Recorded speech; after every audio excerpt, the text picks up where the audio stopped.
Hello everyone, today's tip is about your free hand. There's quite some times on the dance floor where it could be that you're not using one of your hands to do anything. So it's free to do whatever you want with it, right? So if you don't know any styling to do with your free hand, the least you can do is please don't leave it down because it does not look beautiful. So the minimum thing you can do is to keep it up at about waist height. I don't keep it at 90 degrees because it's too far away from my body. I keep this a bit more behind my back. So about halfway through my forearm is where I keep it. So halfway is at the back and half of the other rest of my forearm is at the front. This is a way better place to keep your arm if you don't know what to do with it than to keep it down while you step. Yeah, it looks a lot better when you keep it up. Tip number 2, to add more styling to this, to make it look even cooler, is you can twist your hand every time you make a step. So 1, 2, 3, 4. Yeah? Every time I make a step exactly at the same position where I was before, I twist my hand. 1, 2, 3, 4, 5, 6, 7, 8.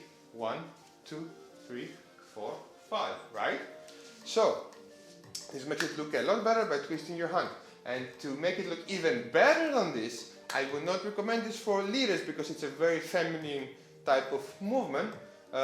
It's to use your fingers as well. So I close my fingers and I open them, and I do this while I twist my hand as well.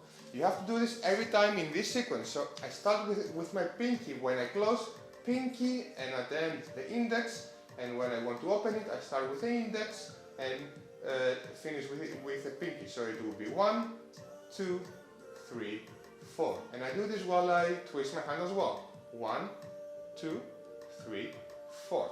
Every time we make a step exactly like before. So 1, 2, 3, 4, 5, 6, 7, 8. 1, 2, 3, 4, 5. Yeah? So this looks a lot better than if you kept your arm down. So keep your arm up a bit behind your back. Twist your hand if you want with every step, and if you want to add even more styling, close your fingers and open them with every step. Thank you for your attention. I hope you enjoyed these tips, and I will see you next time.